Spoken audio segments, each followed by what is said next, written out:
How about another story? Now, a long time ago, in a little village in Puerto Rico, there lived an old woman, and she had a name, like everyone has a name. But she was so grouchy and cranky and grumpy and in general miserable that everyone just called her Tia Miseria, or Aunt Misery. Now, Aunt Misery had one particular joy in her life. A pear tree that she had grown from a little seed.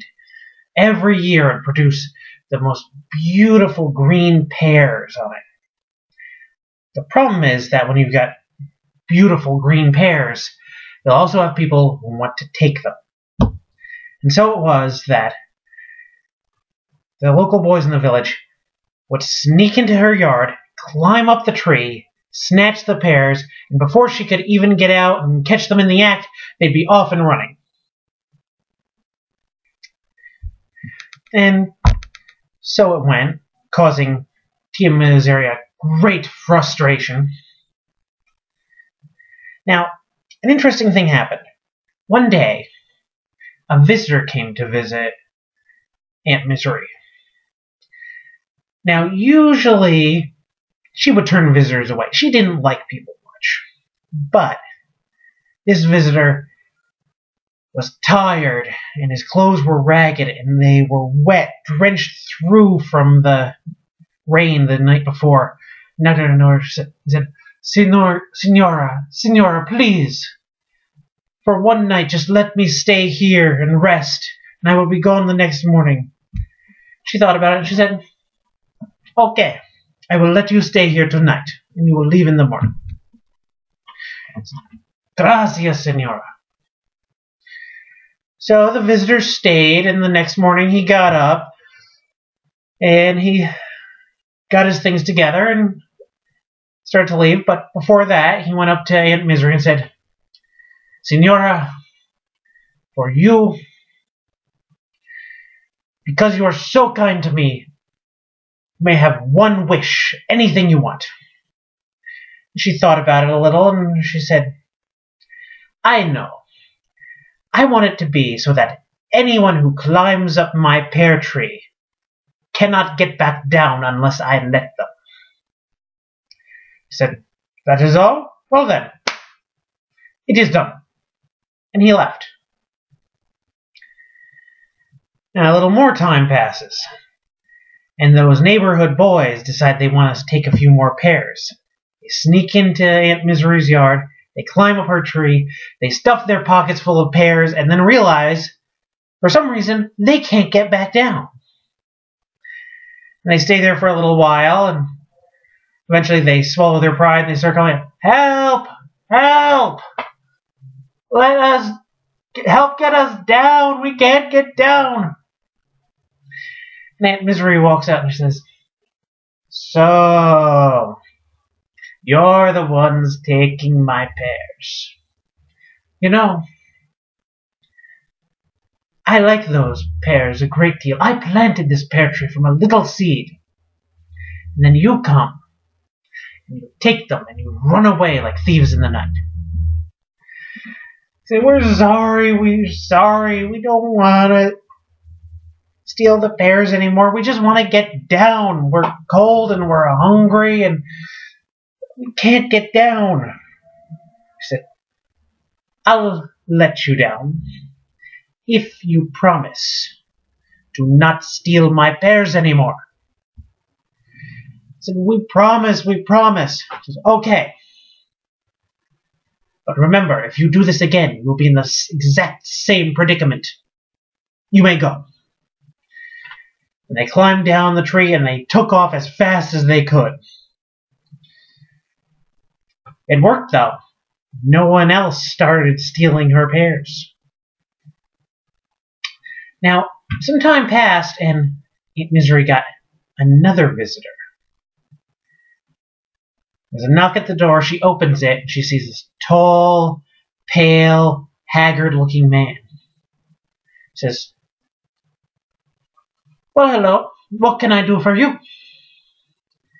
He says, I am El Muerte, Death, you must come with me.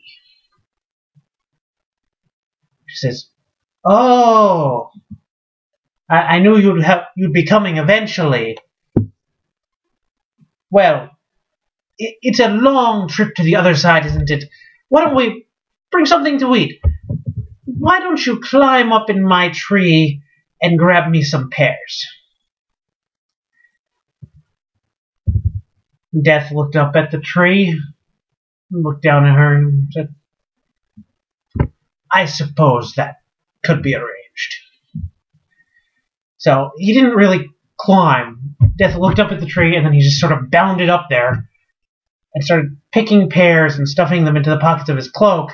And then, just like the boys before, he couldn't get down. He says, Aunt Misery looks up at him and says, good. Now stay there and think about taking a poor old woman away from her home in the middle of the night. And she left him there for days, weeks, months. For all that time, no one died. Funeral parlors and hospitals went out of business. Doctors and druggists started to lose money. And poor old people who just wanted some release from their troubles found none.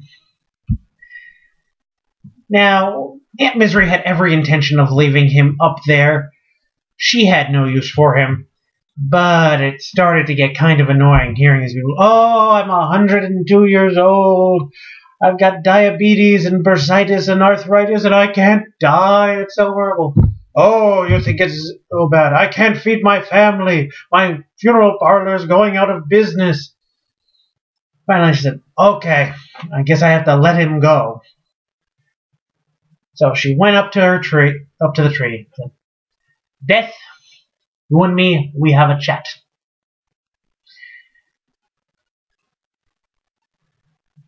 I'll let you go if we make a deal.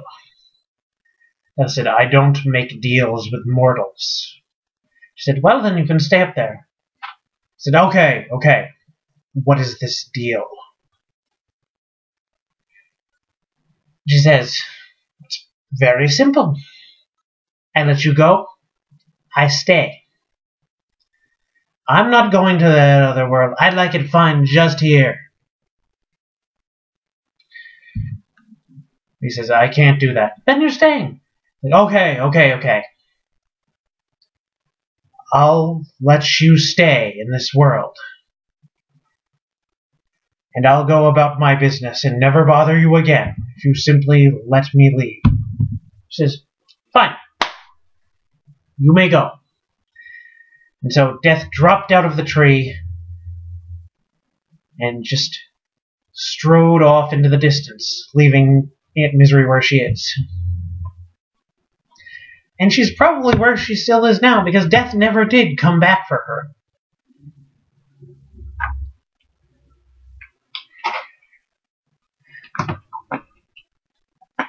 I wonder how she's doing now. Probably as miserable as ever, but I don't think she'd have it any other way. Anyway, Latin American Folktales, 398.2 in Dewey Decimal numbers, if you're looking for it. Please subscribe and comment. Thank you very much.